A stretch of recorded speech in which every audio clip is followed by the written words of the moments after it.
Hello, everybody. I'm going on live on Facebook, and I'm going to populate it and share it on different places. And what you can do, it populates under the Monster panel.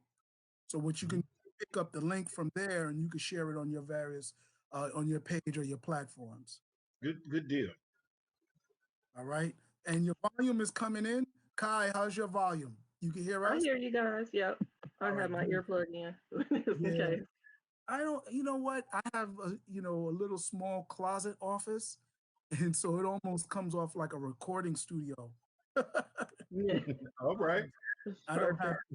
I don't have to do the what you call it. I don't have to put my headphones. All right. We do have a delay when we go to Facebook and various other ones. All right. Okay, how do you cast it on the Facebook again? Um, I'm gonna share it in. Hmm, gives me Okay, I'll give you the link. I'll give you the link. All right. Oh, Cherie is here. Let me bring her in.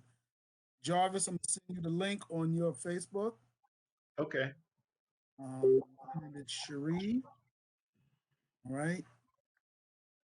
Um, Kai, let me get to you and send it to you. So everybody is good. This is really a result of straight quarantine and the limitation of that. You know, let's see if Newton's in. He might be in as well. All right. Let me pull him in. You got two studios. All right, Newton's here. He's here. All right, we good to go. We got everybody on screen. How's everybody? Let me hear you, Newt. Hey guys, what's up, man? All right. Hello. Cherie, let me Hello. hear your volume. Oh, Oh, I need to move up my volume. no, I just wanted to test it. Okay, hi. All right. So just to introduce y'all to um, the the um, the idea of what I'm doing here with the Monster Panel is I just want to give us something to do to occupy our minds. Too many of us are creatives, and we don't get a chance to engage when we're not at these conventions and seeing each other. So this is really just an opportunity to do that and talk about different subjects in the process, right? So, Okay. and it was mentioned um, by a lot of different groups. They're doing different organizations, different platforms. So this is not nothing special to the Monster Panel. All right. And I really wanted to talk about this. Actually, I was supposed to be in Tampa this weekend at a Black Authors Convention, and we were supposed to be on a panel talking about Black sci-fi. So I was like all excited. And as much as I engage with people on Facebook, it's usually just one-on-one, and it's a debate. It's not really exploratory. So pretend we're at a convention, okay? The same way you would be at a convention on a panel is the same way I would like you to be on this panel. The way I do it is I ask a question, and I'm a moderator panelist myself. So sometimes I have something to say. Most of the time, it's always I have something to say. I'll ask the question, and then I'll announce the order, and then everybody will answer it. And then before I ask the next question, I will give you an opportunity to review or question somebody else, right? So for the first question, I know Shree, you sent me your bio, but I want to give everybody a chance to kind of condense and put emphasis on something special that they want to put emphasis on. So I'm going to allow everybody to introduce themselves. I'll go Kai, Jarvis, Newton, and Cherie. And in the process, I'll let everybody introduce themselves, and then we're going to start coming up with our definition of what Black sci-fi is. So, Kai, take it away. Introduce yourself. Hi, everybody. I am author Kai Leaks. I am a well hybrid author of speculative fiction, fantasy. Mainly, I focus in fantasy and urban fiction and paranormal and pararomance. I also branch off into fantasy. So a lot of my stuff is hybrid fantasy, action, horror, romance, black love. I'm from St. Louis, and I have multiple books out. You can find me at kyleaks.com, and you can see my whole book list there. All right. And Jarvis, tell us who you are. Hello, everyone. For those that don't know me, my name is Jarvis Sheffield. I'm the department head for the Media Center at Tennessee State University. I also was privy to create Black Science Fiction Society 12 years ago. As of last month, Black Science Fiction Society is 12 years old. We've also been able to make Genesis Magazine and Genesis Anthology series. Very good. All right. Newt, Hey guys, what's up? Can you guys hear me? I'm using this new mic and trying it out. So, it sounds good here. okay, great. So, my name is Newton Lillevoix. I'm the creator of Crescent City Monsters supernatural horror series comic book. Here you go. Issue two, we're up to issue three. Um, so I write the Crescent City Monsters comic book series. Like I said, it's a supernatural horror comic book that focuses on more of the Afrocentric side of the supernatural lore. So I've been working on that for the past 3 years with an amazing artist named Jean Carlo Bernal, who hails from the Philippines. I'm also currently working on I guess you could say, teenaged version of action sci-fi venture called Galaxy Cadets. That's going to be Afrocentric. So that's a project that I'm excited about, kind of hoping to share with the world soon. All right. Very good. And I have the Crescent City Monsters, so I'm looking forward to the next installment and future projects. So Yeah, thank you you. got my vote on that one. And Cherie, I kind of, this is a big introduction, so go knock it out. It's Cherie. I've been knowing myself all my life. This is Janae Thomas. I am a writer and an editor. I edited an anthology called Century of Speculative Fiction from the African Diaspora 20 years ago. So it'll be 20 years in July of this year. It was the first collection that introduced Black science fiction writers in one place, particularly for fiction writers. And it included people like W.E.B. Du Bois, who before that book literally had not been discussed as a science fiction writer. And we've since found three short stories, or I knew of two at the time, published one, The Comet and Dark Matter, and published the other one, Jesus Christ in Texas, in Dark Matter Reading Bones, which is the second Dark Matter collection that came out in 2004. And they have since found Princess Steel.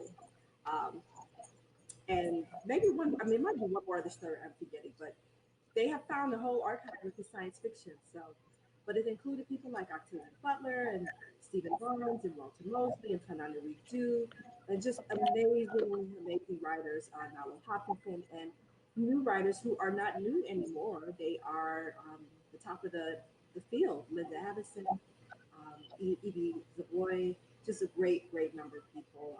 Andrea Hairston. So I'm very proud of that.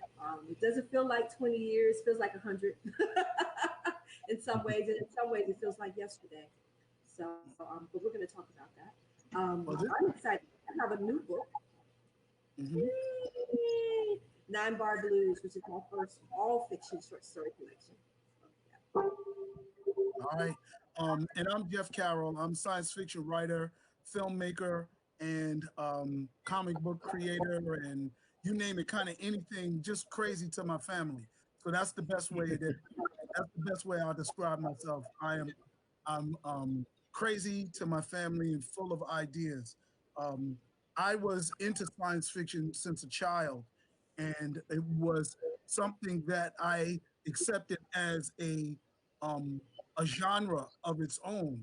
And it wasn't until the 2000s, even though I had read other Black speculative fiction stories, I never knew that there was a variety of perspectives on science fiction. You know, I kind of accepted, Blackula, Blackenstein as Black horror, but even with that, it was almost really limited to Black people's presence in it, as opposed to something having its own perspective. So Without um, dominating, I just wanted to set up the question like that because this first question, how do you define Black science fiction, is something that I'm thinking is so fundamental, but yet on Black comic creators, on Black filmmakers, real Black filmmakers groups, and then at various conventions, you see so many people with so many different perspectives. I've met Black creators that say they don't write Black sci-fi. And I'm trying to figure out, in my definition of Black sci-fi, how do you do that as a Black creator? Now, I have stories with white people, Latino people, Asian people, male, female, but to me, that's still all Black sci-fi because it's coming from my head. So I'll say let's go in reverse order. I know you just spoke, Sheree, so you can take a stab at it again. Then we'll go to Newton, and then we'll go to Jarvis and Kai. You can close it out. How's that work? So what's the question again? What are you asking? How How do can you you be a define Black Black sci-fi? creator and not do Black sci-fi? Is that No, what how you're do you asking? no, how do you define Black sci-fi? Um, Black science fiction, for me personally, not in like not the not the Encyclopedia of Science Fiction definition, perhaps if they even have one, um, is work that is particularly using the science fiction field. If you take the science out of it, it wouldn't be a story. But also, if you take the blackness, with however you define that out of it, it wouldn't exist. So I can see totally how people can write science fiction and not think of themselves as Black science fiction writers because they don't see themselves as consciously drawing in our culture or our social, historical, political, social, economic point of view, particularly in it. That's fine and that's good, and I understand it because a lot of times this is a real estate game. So people, what I hear is that it's almost like the literary versus genre conversation. What I hear is that you don't want to get painted with this brush that you feel is going to marginalize you even further. You want access to the whole rainbow. So you want to say that you're a literary writer, so it has the respect and whatever that attached. Yes, Kai, I'm with you on that. It has attached to that, and you get the right kind of eyeballs on your work, and you get the right kind of reviews, and et cetera, the right placement in the bookstores, and et cetera, et cetera. You don't want to consider genre, even though if you look around, a lot of these people write straight up science fiction, right? Almost all of the Black writers that you can think of right now who are getting any type of play at all are writing speculative fiction. Let us not kid ourselves. So, but I remember, as you all remember, when you couldn't catch some of them, even acknowledging the drama at all, at least not publicly, So not everybody has their Superman cape on and they're all, doing the thing. But so yes, I have some feelings on that, but it is what it is because at the end of the day, as writers and creators, we just want to be read, right? We just want our work to have an impact in this world, however way you enter the space. Um, for me, as a science fiction writer and also working closely with the Black speculative arts movement, um, I've seen a change over the 20 years. I've seen a change from what we were doing with the Afrofuturism.net listserv that Alondra Nelson and some of the other greats created and helped move forward. We're moving onward and building upon the term that Mark Derry coined, Afrofuturism, and the work that Alondra Nelson and all these other great people put into it. But now it's not just an academic exercise. It is more conscious of a grassroots approach.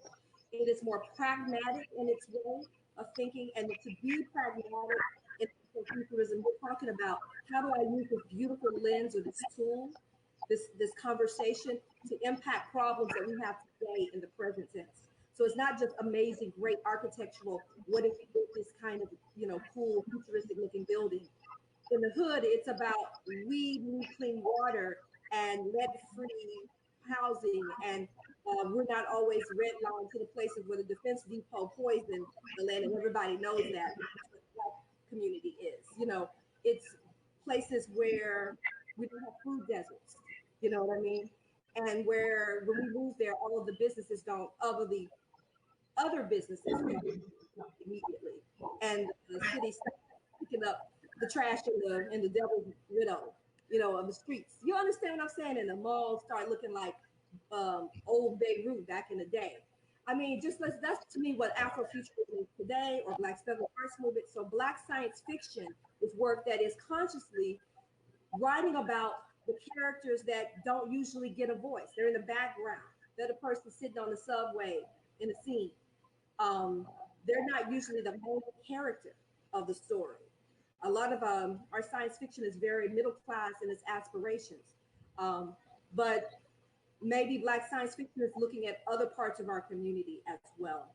Um, so it's Okay. when you're not afraid to be Black in the writing, and I don't mean just as a cosmetic, wardrobe choice, but they have a particular set of experiences that they're responding to in the plot of your story. You know, Okay. that's for me what Black science fiction is. I'm definitely going to come back to you because I have some res- questions and comments on some of the things that you said. Um, I'm kind of thinking that after Newton makes his comment, I probably won't have anything else to say to you because between you two, you probably have answered everything. But Newton, respond to her or give us your own definition if it is different to it of what is Black sci-fi.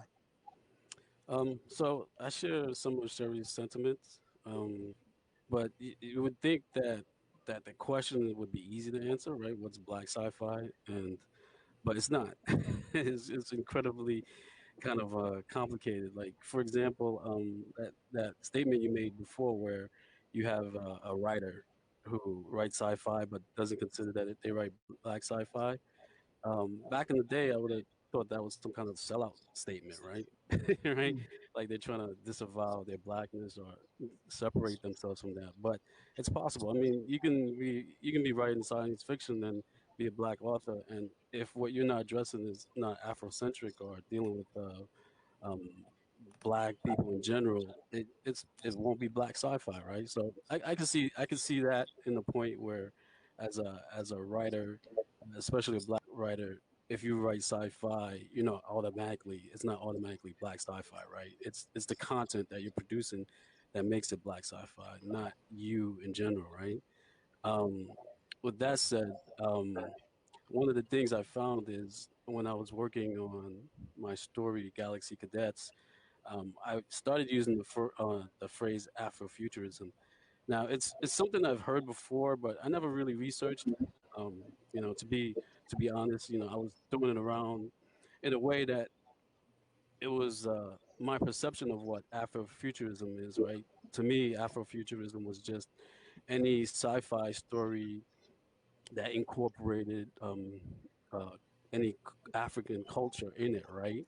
But then as I was doing more research into it, I found out that there was so many different perspectives on what Afrofuturism is, and it a lot broader than even what I define as personally as I define as Afrofuturism, and really academic and sometimes even abstract.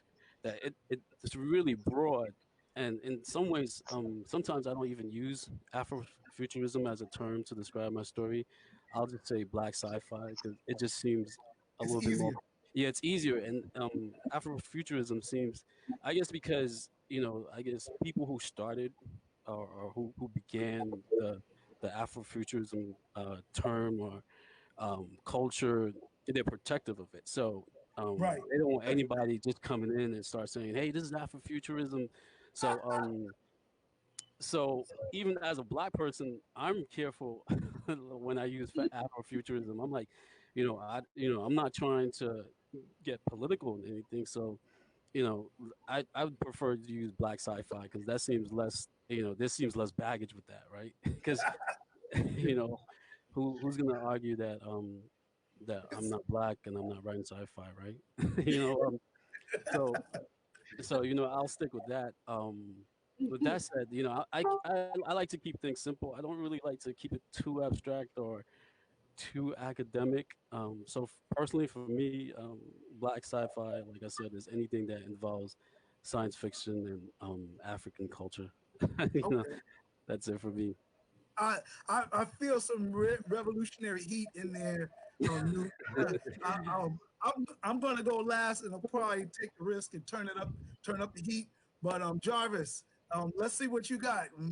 My, Oh, my you know, Omega man, brother. I'm all about the kiss. I keep things keep it super simple. For Okay. me, black science fiction is creative work that centers around science and with the protagonist or the main protagonist being black or African. So that's kind of my perspective of it. Say, for example, some people wouldn't consider I Am Legend black sci-fi. Some would.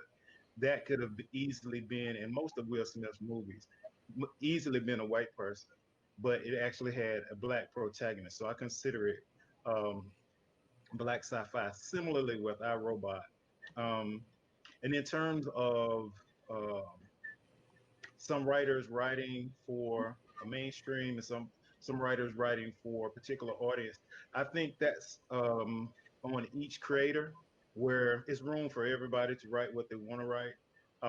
And I think it's important to know your market and focus on your market. If your market is mainstream, hey, do your thing and shoot for mainstream. If your market is primarily black, like mine, do that. Some people it's like, oh, you need to take the name out of Black Science Fiction Society and just call it Science Fiction Society. So that came up 12 years ago when we first started the thing, and I was like, look, this I didn't start this to like get rich off of or anything. I started it because it needed to be done. We have a plethora of creations, comic books, movies, and things of that nature. But at the time, it was hard to find it. So I created this resource to pull all those resources together to make it easy for people to find. So I found my market, which happened to be the black market, and I don't look down on anybody else that decides to shoot for the mainstream. But my audience, the black audience, has like kind of been sitting in the back seat getting driven around and for too long, I think. And so I focus on that market. All right. You gave like the easiest answer, bro. Totally. I, I told you I I keep it simple, forgot. man. Right. I forgot you run the Black Science Fiction Society, and you probably had to deal with this question a lot more frequently. You know, it is your benchmark question per se. Um, all right, Kai. Um, you, I was looking for somebody female to be on the panel, and I didn't even think of you as a female because we converse so much online that I like I I like what you say. Um, I, I'm saying this in a way that when we talk about black sci-fi, there's few people that mention L.A. Banks, right? And I love Octavia Butler, and Stephen Barnes is my man, right? But who brought me into it with regardless of gender, because I didn't really see that, right? I just saw the energy of what her stories was representing, and I didn't think about her as a female or male writer. You feel me on that? And when we interact, when I first friended you on Facebook or you friended me, however we had started it, that's the energy that I got, and we actually bonded over L.A. Banks and a discussion about black sci-fi and her contributions to it. And I was like, man, this lady is overlooked, you know. And so that's how I think. Whenever I see you, I say, oh, that's my L.A. Banks sister, you know, my L.A. Banks partner. We in it, and she's got a bunch of disciples, but I think of you that way. So that's why I have you. You know, I tag you in things to bring you in conversations. And if I put a smiley face, I'm really smiling when you make a comment because I fully agree with you. I So appreciate that. yeah, I'm interested in hearing your answer, and then like I said, I'm going to give my answer. Okay. Well, basically, I'm going to keep it simple too. But see, what I'm going to do is I'm going to give you to the real people around the world. Okay. So, in my community, up the street, we used to have a Barnes and Noble. When I was in college, we had our bookstore. What did I do? Because I loved books and was addicted to books, I looked straight to the genre that I needed to go to, which was fantasy. Sci-fi happened to be right next door to it. Did I pay attention to it? It just depends because as a black woman, I wanted somebody at the time that I started switching my lens in my reading, was in college. And so I was ending my obsession. Well, I've never ended it, but I was narrowing my obsession of vampires because I was ending one lady's series. I won't name her because we're gonna keep it black. Uh, I That's was okay. ending one lady's. I was ending. Okay, I was. I grew up on Bram Stoker. I grew up on Anne Rice. Okay. But before that, I was R.L. Stein heavy because that was my introduction into horror. So when she was ending her series, I leapt into L.A. Banks, but I was suggested that. And so when I found him, my mom was like, "Woo, finally, somebody that sees me represents me, showing me doing the things that I love. I love the heck out of fantasy. I love the heck out of vampires and all that, whatever." And so when I found her, that helped me hone my own thing because before I was just like reading books and mentally playing the mind game of switching the characters to make them look like me. So they would be like, "Oh, they're creamy skin." So my mind had to flip it and make them black. And so when I got into writing, I was like, basically, that was my going into writing. So when I went to Barnes and Nobles and whatnot, and I had to find these sections because they always segregate everything off into sections with the genres, I fell into her world, and she was not in like black sci-fi section of Barnes and Noble. She was just in the, you know, fantasy sci-fi area and horror, and so that's how I found her.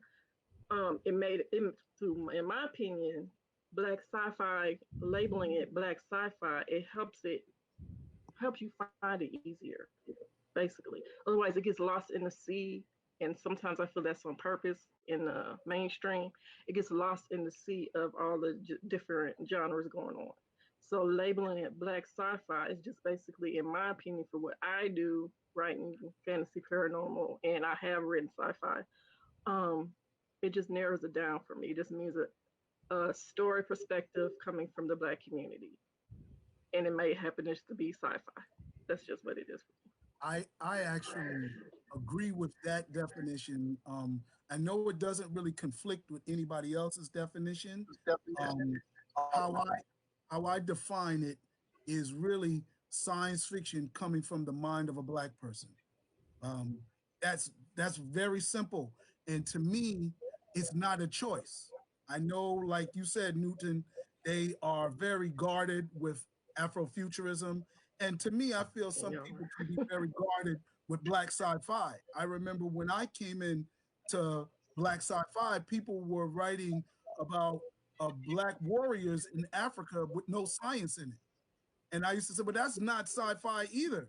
That's, Black warrior stories, and I do look at science fiction as a futuristic scenario engineering conversation where you play out scenarios and try to find a human reaction to them.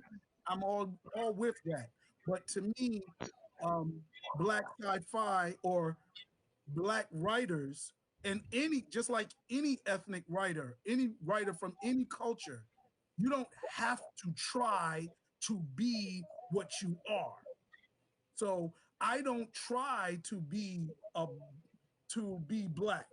I don't I may try to include some elements of history in there, but my characters are going to behave and react based on how I think they're going to behave and react. And my story is going to be confronted by something that I feel is a challenge, an obstacle, a question, and they're going to solve it the way I think I designed it. So for me, all of that is what makes it black. It's not about me calling them Hotep or me calling them Jaquisha. You understand what I'm saying? A white person, white person can name their characters Jerome and Leroy and make it black sci-fi. You know what I'm saying? And if I name my character Fawn, Paige, or Becky, or Noah, you know what I'm saying?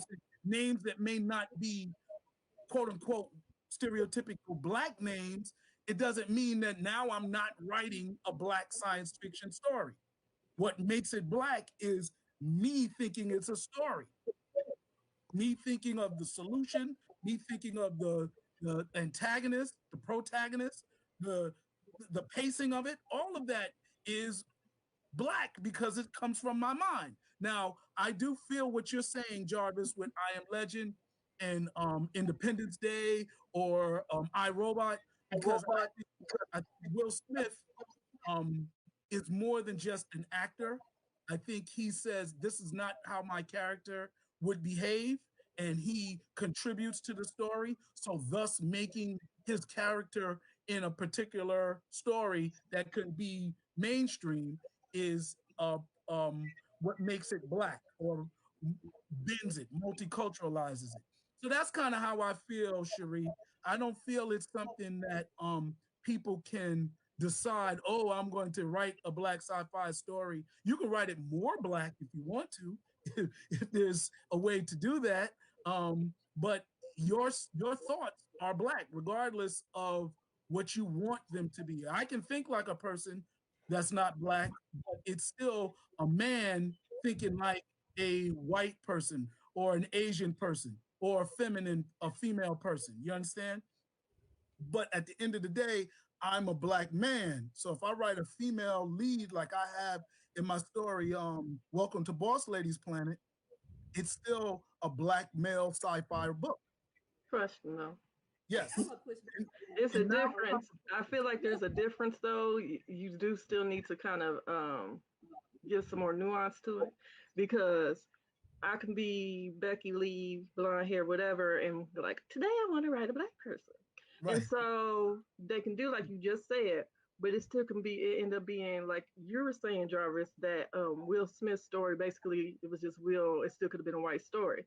The difference with black sci-fi to me is that depending on who the writer is as a black person, you got to inject culture, our spirit, our sauce into the story to really let you know that this is a black story.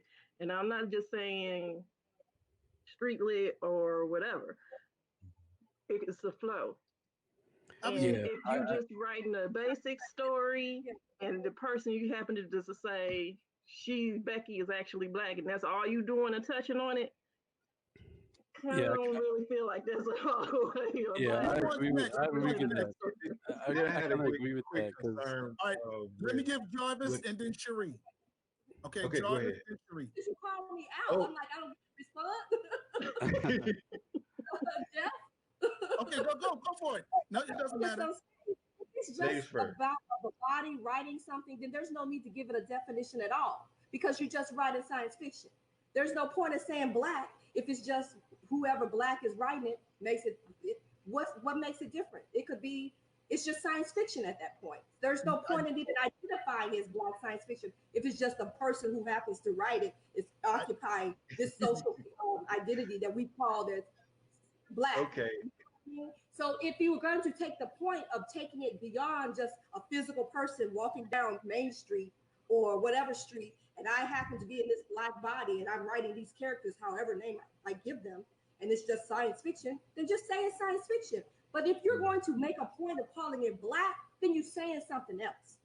Now, and that's why I said it could be real estate, where the reason why you didn't see one, and it all depends on who the booksellers are in the stores. So one group of booksellers might have been told to place L.A. Banks books in the general science fiction so anybody can find it. Others might feel like I want my people to find it, or I want black writers, black readers to find it, so I'm going to make a black science fiction section because there were no black science fiction sections 20 years ago. They were still having a conversation. Did we even read or write science fiction? That's why it's literally essays in dark matter about that. They didn't think we were in the genre besides Octavia Butler and Sam Delaney. So the reason why Octavia Butler couldn't even do her own version of dark matter It's because she was told nobody wanted to read about race. Because the idea was that if you're going to have black science fiction writers, one, they don't exist. Two, it's not enough of them to make a dime off of. Well, that's a conversation. But three, all they're going to be able to talk about is race. I mean, so there's a whole lot of assumptions in that. So when you talk about black science fiction, it's not just, ooh, my name is Joe Blow and I'm writing science fiction. It's going to be more than that. And if it is more than that, then let's talk about it. And as Kai said, break down the nuances of it. Now, who does it and everything? I'm not passing out badges on who the blackest of the black. We don't have a black of the black science fiction award. It's not a We black should. We should. I have no problem with that. like the brown house. We don't have that. Each reader writer is going to bring what they bring to it. But there it is something more than just I'm black and I'm writing science fiction. Like come on now. Otherwise, why are we doing this panel? We don't need to have this conversation. I'll give you an example. I'll give you an example to that, but I'm gonna let Jarvis and Newton get on it before because I want to elaborate on what I was saying. Well, go ahead, Jarvis. Okay, I just had a quick question for using your definition of black science fiction. Say I'm a black creator and I make comic books or I make a movie and it doesn't have not one black person in it. Is that still black science fiction? Okay, since it's time for me to give my answer, Newton, pause and let me respond because Jarvis asked me the question. So, what I think black is, right? And why I say yes, just because you black, it's a black story. Just because you're Asian or Chinese or Japanese, and you grew up in that culture, um, that it is because, give you an example, what I think the white people in my story will do and react is based on my my thought. That to me is what makes it black. And I'm going to give you an example, Cherie, because I know that's really crazy. But I say it all the time. We had Armageddon, right? We had another one where the comet was coming to Earth, right? Independence Day, yeah, and all Right. like that. So in the writers, I guess say Western writers, white writers, I'm not going to say mainstream because I don't see a mainstream globally. It's just white, black, everything else, right? And every other one. So we're just going to divide up sci-fi racially, right? They decided to eliminate the threat, send up a bomb, blow up the asteroid. When the Asian writers came around the same threat, they came up with the wandering earth. And they said, put jet engines on the earth and move the earth out the way. To me, that is in line with Asian martial arts. They deflect, they move things out the way. That's in line with Western thinking. They want to destroy what they feel is a threat to them. So, what would be the black expression? Sure, African Americans have African roots, but also European oppression culture on top. So we're like a hybrid. But when we think about some of the things that we do in our stories, as I read more black sci-fi like you did, Kai, I start to see the behavioral concepts that are unique to us. But until we had a volume of stories, you really didn't get a chance to see how we distinguished ourselves from others. So even if I'm reading Acacia from David Anthony Durham, who will never say he's a black sci-fi writer, I see a difference than George R. Martin. I see a difference between his story and Game of Thrones. However, there's not that many. Well, there are now, but on the mainstream level, there's not that many fantasy stories written by black people. But as we start to write more, or if you delve into what's the independent world, you will see that. I'm sorry. I hope that answered your question, Jarvis and Cherie. But Newton, you got the floor. I'm sorry, guys. Yeah. So I pretty much agree with a lot of the sentiment that Kai, Jarvis, and Cherie was saying about what black sci-fi is. So at first, when you made your statement, Jeff, I was like, okay, that seems kind of like too broad. Just because you're black, you're doing uh, just because you're a black writer and you're writing sci-fi, you're automatically black sci-fi because um, I don't want to get into like who's the blackest, like Cherie kind of mentioned, but Go black as go but black as fuck but on Netflix. yeah, there's that saying, right? Like just because someone's a brother doesn't mean he's a brother, right?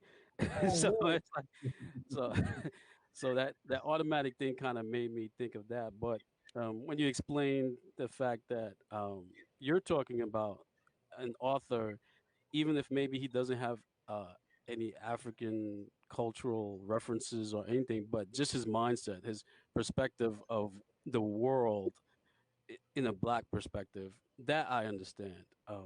But without that, then I don't think it would really matter. But the one thing I wanted to kind of do is maybe play advocate with you. Hey, So let's that's say all the way. so let's say this black sci-fi story came out, right? And it was the dopest story you've ever read. But then you Black find out no, but let's say you find out that it was written by a white guy, right? Would that change what you think about like the story? Would you say, this is not black sci-fi? I would have to accept it what it is. I would have to say, yo, you actually wrote a story. You created a Luke Cage. You created a Black Panther that really connects with people, but it isn't black sci-fi. It's a good story with a black character and a black setting, probably very simulated. I mean, I write some good white characters that I'm pretty sure, if I didn't have my name on it, people may say, oh, shoot, I like it, but I would say no. I actually, if you were to go 50 years from now into the future, that's how historians would describe it. They would say that was a white writer, and let's look and compare him to the other one that wrote a story that a lot of black people embraced. Okay, so then by your definition, I could never write sci-fi, right? I could only write black sci-fi. So like I would never be able to write just sci-fi, just regular sci-fi. Let's say I wrote sci-fi that just had aliens, not even any races. Right, right. It would just be black sci-fi. And I would never. So I'd be like, I don't want to. So I'd be pigeonholed into this black sci-fi thing. I can never write anything else besides black I'll sci-fi. say this to you, Newton. I'm eliminating the mainstream because what you're doing is you're psychologically sectioning yourself into a small black compartment. But what I'm saying is let's throw away the mainstream and make everything because I love kung fu movies. I don't call them Asian movies. I don't even ask for diversity in them, but I love them all the same. So when I write a black sci-fi story like Street Lit Kai, I expect it to be embraced by everybody. I don't do what you do, Jarvis. I don't write just for black people. I write for people that like sci-fi. That's it. Mhm. It's a black writer, but I'm writing sci-fi. To me, either so I don't. If I'm going to call it Western viewpoint, it's still sci-fi. I come from an African American viewpoint, whatever that is, whatever an Asian American viewpoint is, whatever a Japanese that didn't leave Japan's viewpoint is. It's all sci-fi. Well, then that kind of leads into another question, right? So Yes. culturally, what is sci-fi, right? Or what culture does sci-fi fall in if it falls in any culture, right? Is it mostly Western culture, right? When you say sci-fi, are you And talking now, about a Western culture in general, or are you talking about just um, specific cultures? okay. And I used to ask this question in the beginning, but I knew we were all long-winded. So we 44 minutes into the panel, and I only asked one question. We'll talk So about what is sci-fi. I had I had two more questions. That was it.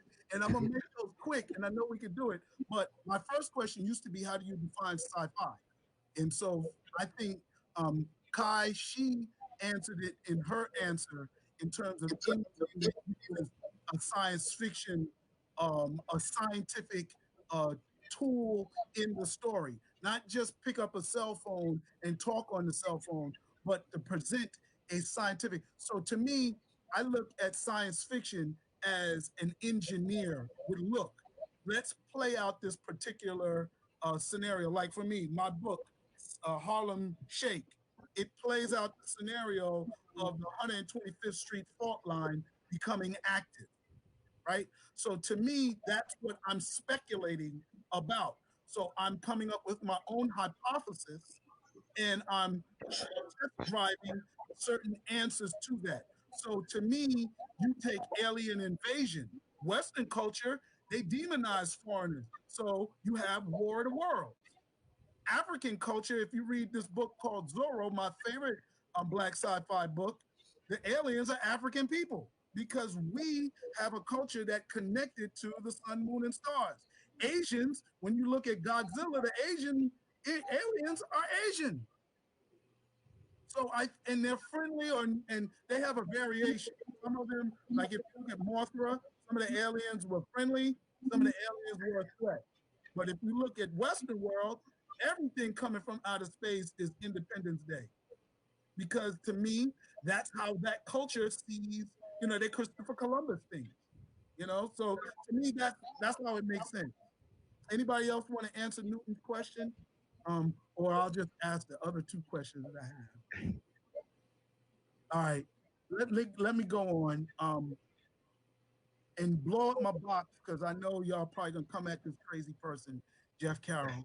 But I'm gonna go with the biggest breakthrough in sci-fi, and let's not all say Black Panther, even though I feel that was a really ginormous breakthrough. I think Cherie, you even alluded to like before Black Panther, and now we're dealing with post Black Panther.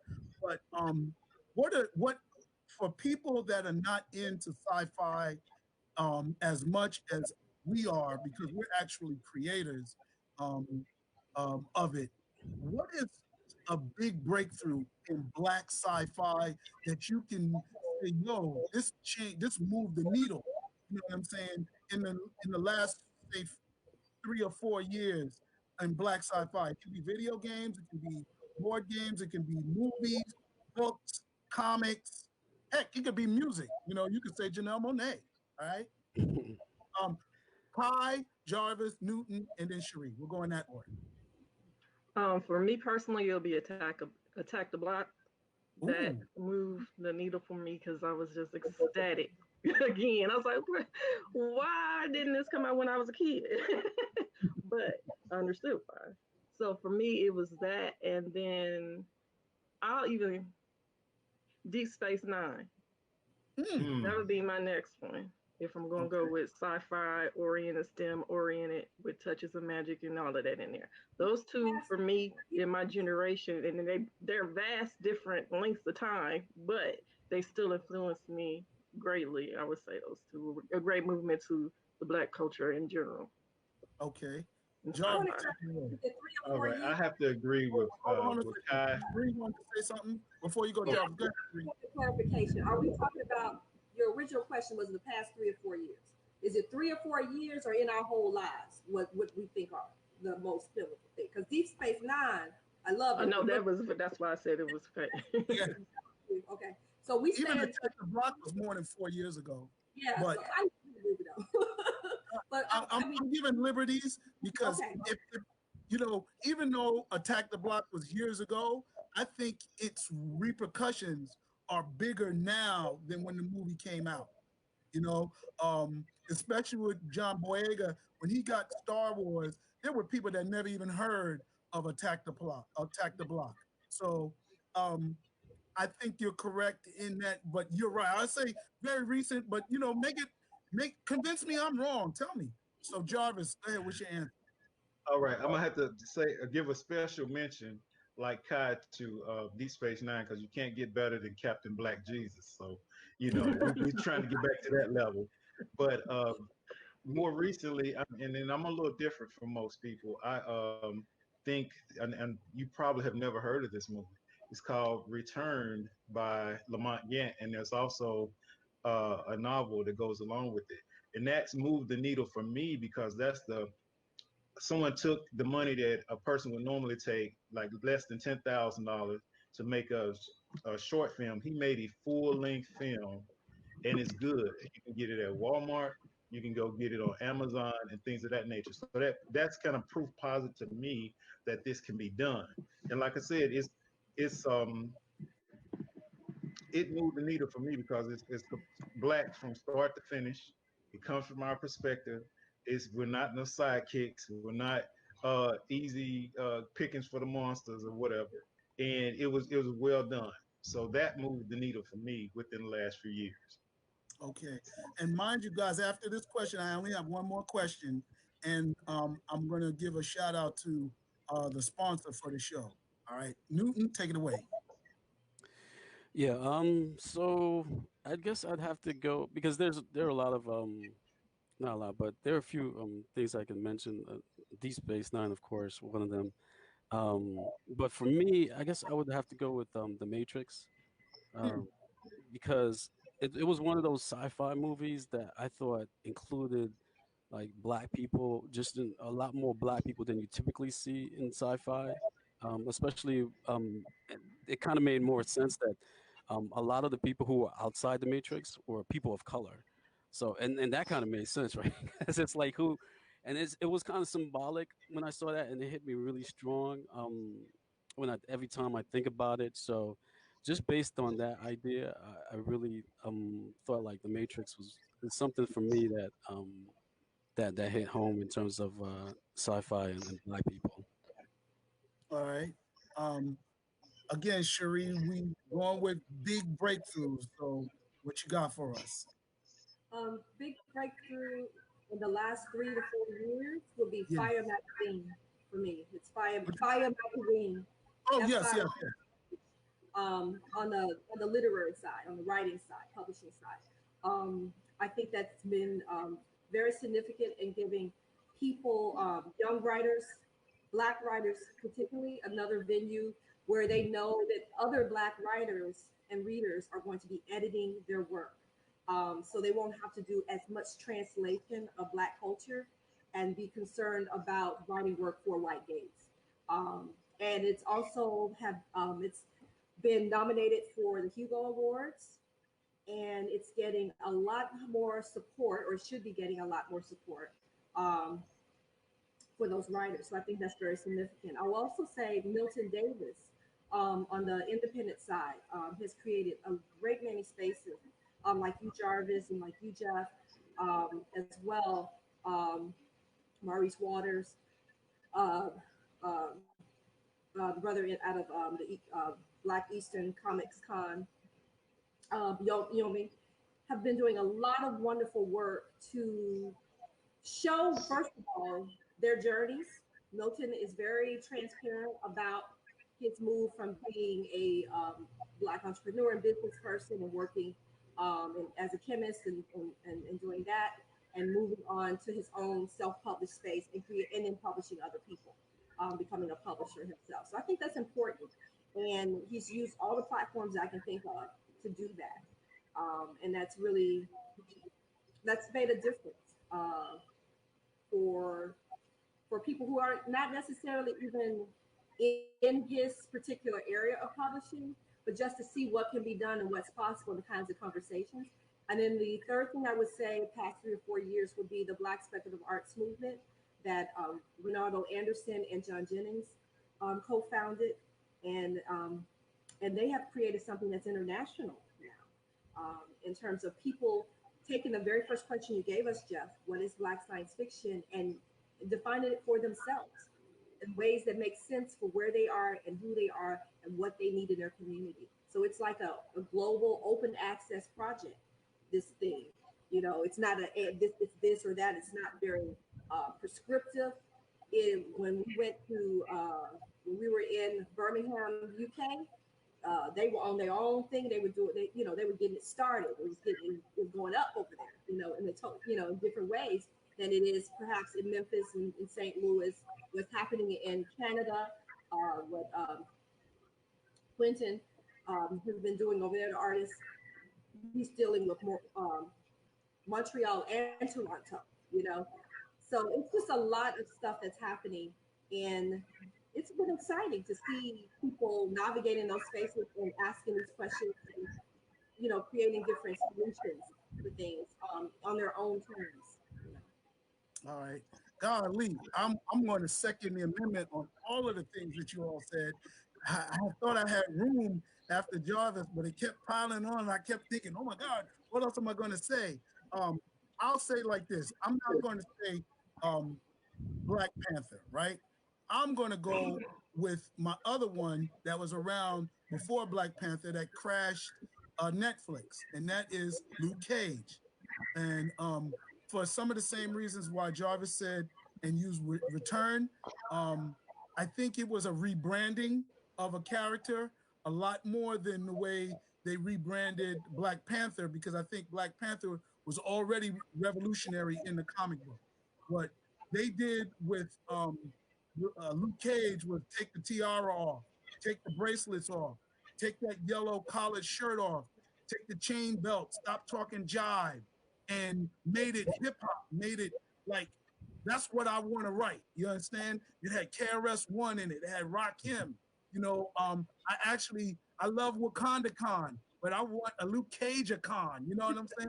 Because I feel that we need to have all of those different elements in there. I feel you on the Xbox and I feel you on Black Sci-Fi conventions, like all of them, Sheree.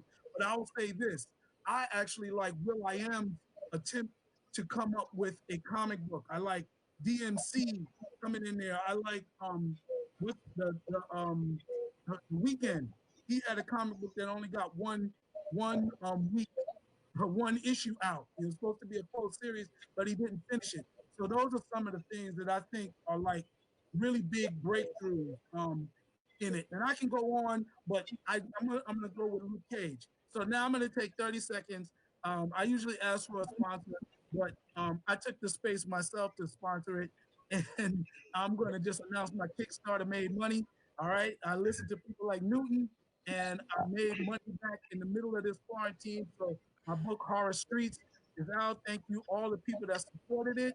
And for anybody that wants to ever sponsor one of my panels, I do give you a shout out like this. So it's probably 30 seconds for me, but for other sponsors, I'll give like a full minute or two. If you have a commercial, I'll even play your video. So that's it. So on the rebroadcast, you'll see the little banner that comes over of whoever the sponsor is. Now, next, the last question, and we're really tight, but you did good on that last question, panelists. The last question is kind of the most negative question, but we all admit that this genre is growing, right? We all admit that we're all learning, and we're learning actually from each other. So in answering this question, think of it like that. Kind of some of the solutions to overcome some of the obstacles. And I'll go first, right? So one of the big obstacles is Black people, right? I write a story with Black characters. Oh, I don't want to read it. And some people will be like, I'll buy all your books. You know what I'm saying?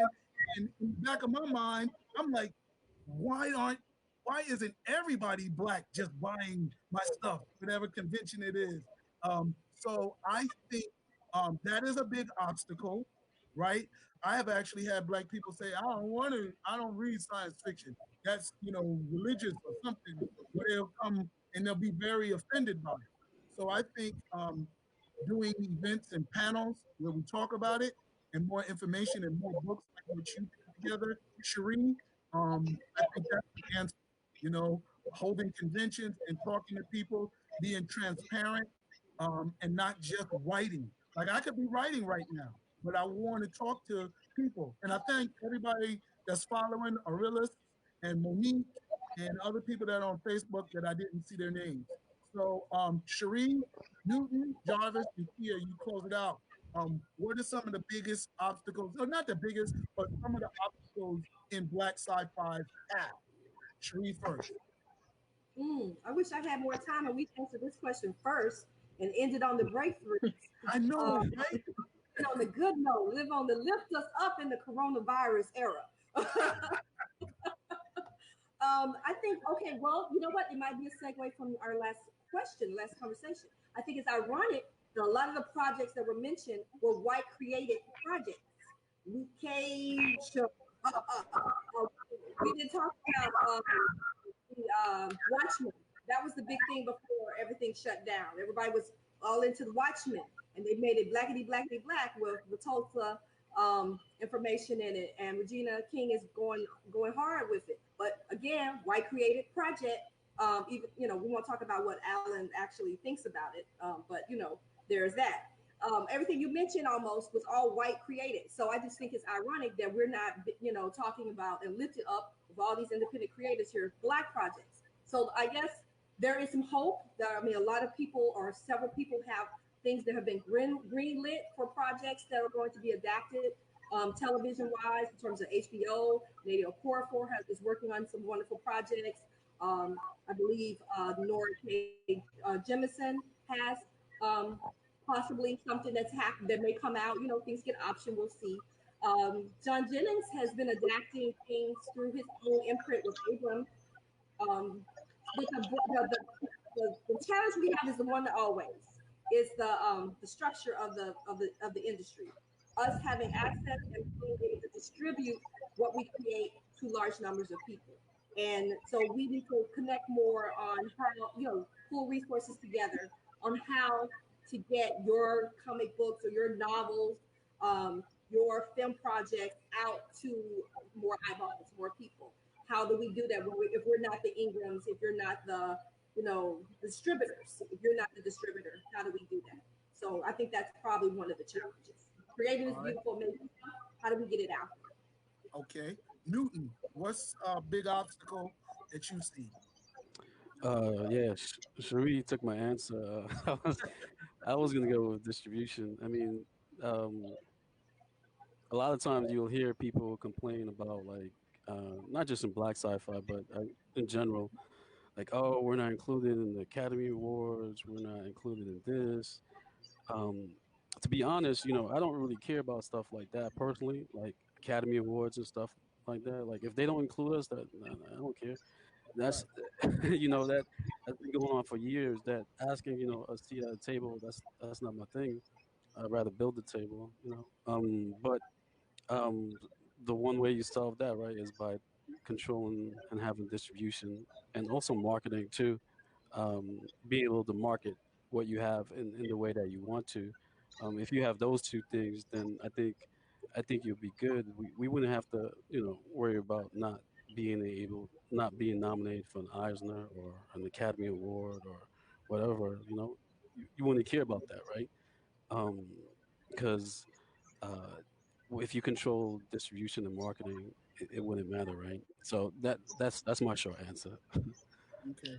And just to let you know, I usually say keep your answers, you know, tight, but I was so interested in all y'all answers. I didn't say that this topic. So please forgive me. Um, and Cherie, I do usually say at the end, give a shout out to yourself and tell people about your future projects. So we may do that in overtime. So that's when you'll get a chance to shout yourself out. And also, when I rebroadcast this, all of the links to your projects will be in the description so people know how to contact you. All right, Jarvis, big obstacle, and then Ty, you go next. All right. I think being grassroots, I had to learn the business of doing business, which is you learning and executing basic business practices. And then also, once the project is completed, how to market it. That's one of the biggest things, how to market, because nobody knows that you exist. They can't support you or buy your products. And so I think learning to do a business plan, if just for a guide for yourself, it helps with trying to get money and things of that nature, but just for yourself and update that as needed. And your business plan should have, and this is stuff that I discovered on my own self, with the marketing plan, having a marketing schedule, having your marketing tools so that you can reach people most effectively. Because, like I said, one of the biggest things, if no one knows you exist, they can't buy from you. And I think knowing the other part is knowing your audience.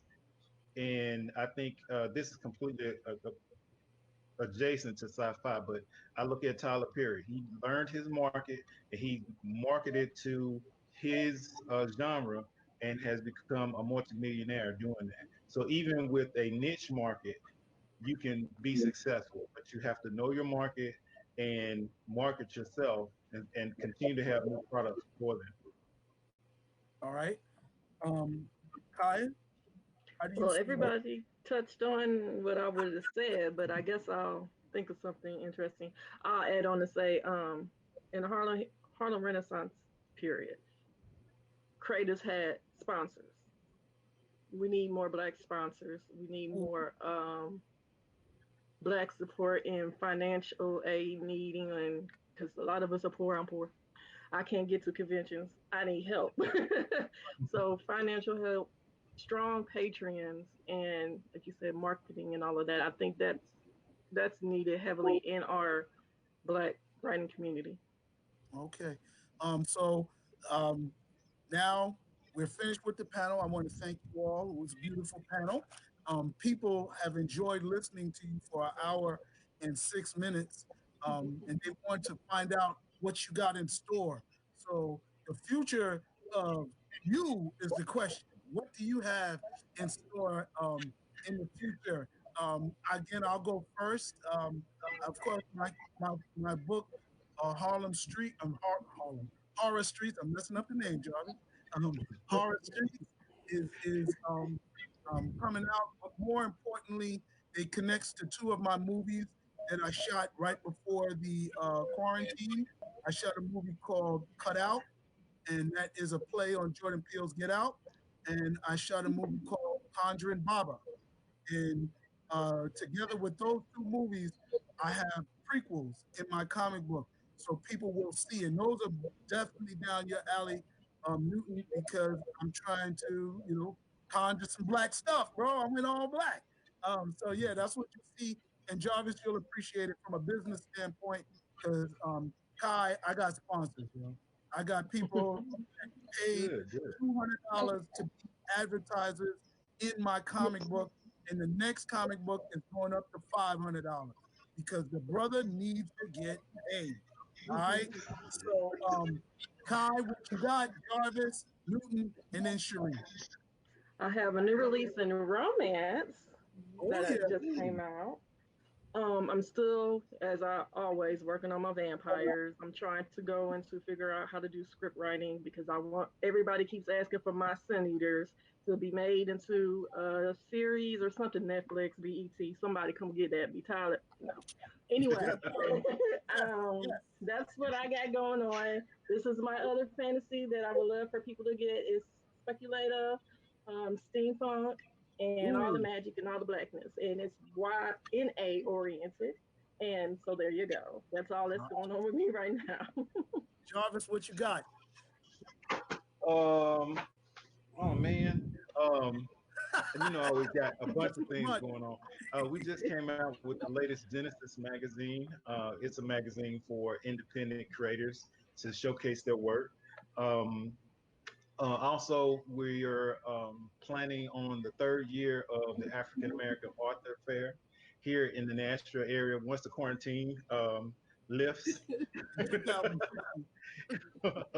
And also, we started back production on our 3D animated film, Earth Squadron. So those are the three top things that we have going on this end. All right. Newt, what you got? Okay, I'm gonna go all out with this here.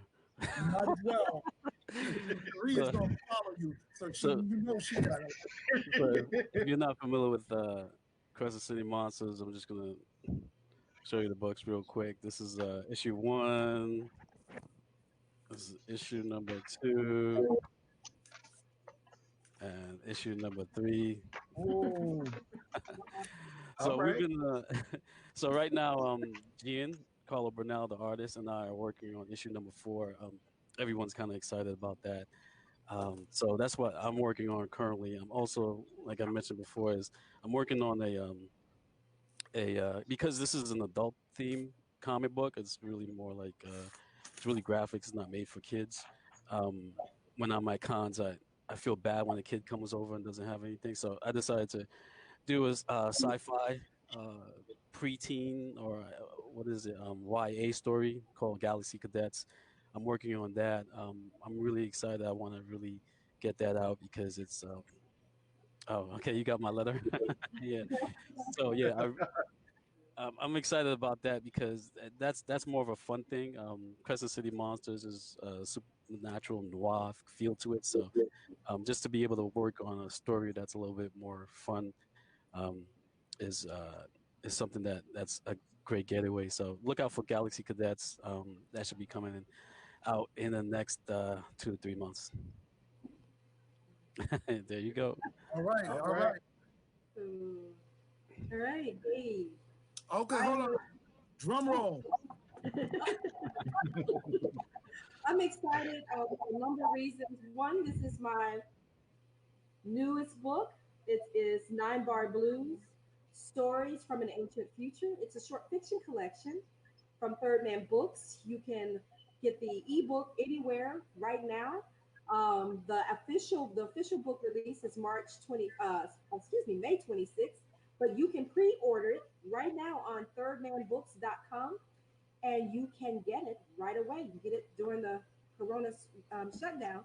They were fortunate enough to get a few copies before the distributor wasn't able to ship them to the bookstores. So if you order from them, you will get it right now. And I'm excited about this book because I mean, people know me for Dark Matter, of course, which was wonderful. It was an honor to work on that.